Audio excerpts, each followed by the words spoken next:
Yet another YouTuber mistakenly saying the console war is over.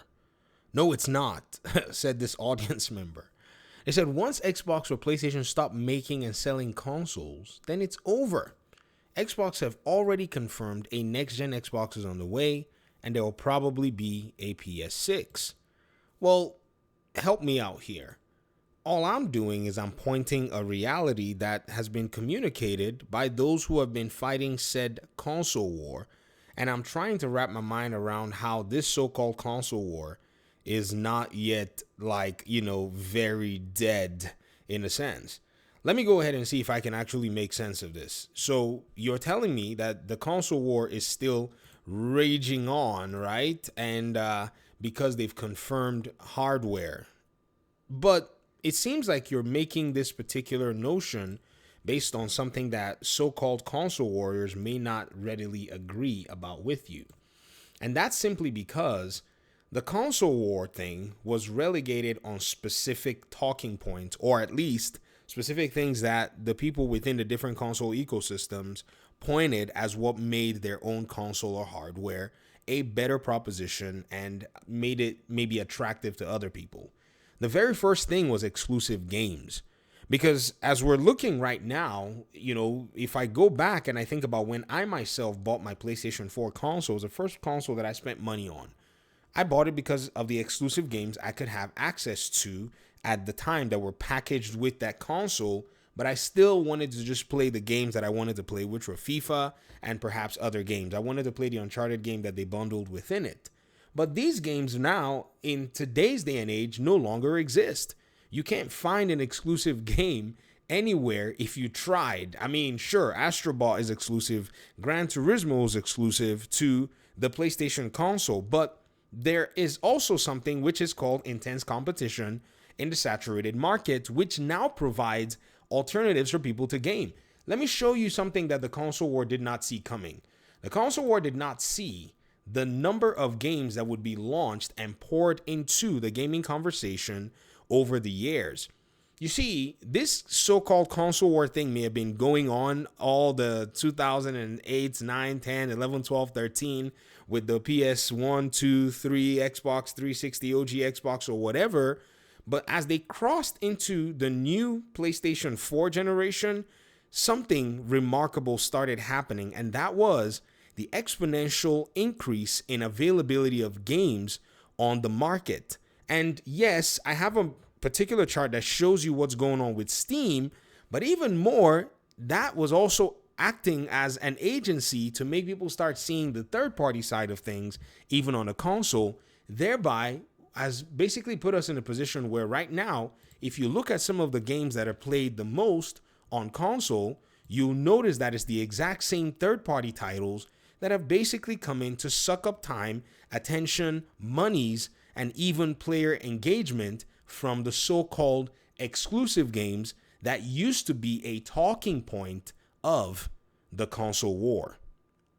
So when you say that the console war is not over and the console war is still going on, I have to ask you, based on what? Is it based on just hardware now that we're doing that we're actually going to be paying attention? Because I never really understood it fully as just hardware, because the other things are supposed to be the driver for the hardware and the other things aren't there. Then we're basically doing plastic box wars, which is stupid, to be very honest. I just have to say, I've never seen anything so mundane in my life before, right?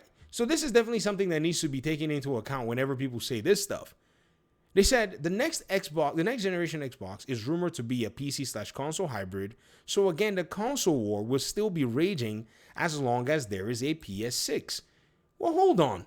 If this Xbox is rumored to be a PC console hybrid, then what happened to all the PCs that have already been there that are not hybrid, but already have access to all of the games from both the Xbox side and is now having access to going on almost all the games on the PlayStation side? Am I missing something? I mean, is there something that I've basically lost in translation with all of this? Because all I see here, ladies and gentlemen, is pretty much someone holding on to vestiges of some fantasy that's, out there. Then another piece of this whole thing is the gamer demographics are changing. This is something that anybody who may be holding on to this old notion of whatever this so-called console war is needs to pay very close attention to this. The people that are coming up, where in the next few years, most of us probably won't be playing video games as much. We probably shouldn't be. We're grown now. Maybe some of us will be. I don't know. It all depends on the individual. You know what I mean? But ladies and gentlemen, you got to realize that those that are coming, they could not give two licks as to some arbitrary box plastic hardware war that's going on. Their own war is relegated to Android versus iOS, where they play majority of their games, text each other, send each other Snapchats, have their social communications, and going on. It is not the console war that is going to foment anything. That is just an old mindset that's thinking that this is going to continue to go on. Where? Where is it going to be going on? I mean, from what we see, when we look at the data, the mobile platform is growing by leaps and bounds. There is now accessibility of very powerful cell phone devices.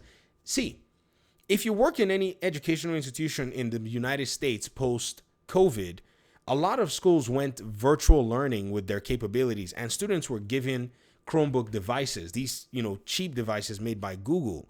These devices were supposed to facilitate and just run simple apps so that they can do assignments and stuff.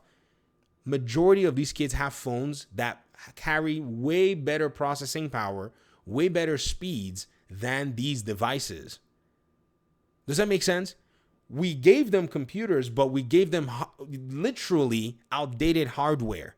So their phones are now basically their superior hardware in their minds.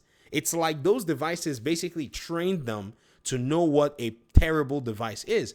And compared to a PC that's lightning fast, these kids are already aware that a PC is going to give them all that. They all watched Ninja growing up playing Fortnite. Where do you think they got these ideas from? Then you also got third-party publishers who don't want to do these exclusivity deals anymore. And then you have available technology, which basically now puts studios in the position where they can make more games. We're in the month of March, and there are already 4,000 games that have launched on Steam. There's also the rising cost of game developments that's also going to go ahead and reduce the number of exclusivity deals or exclusive games.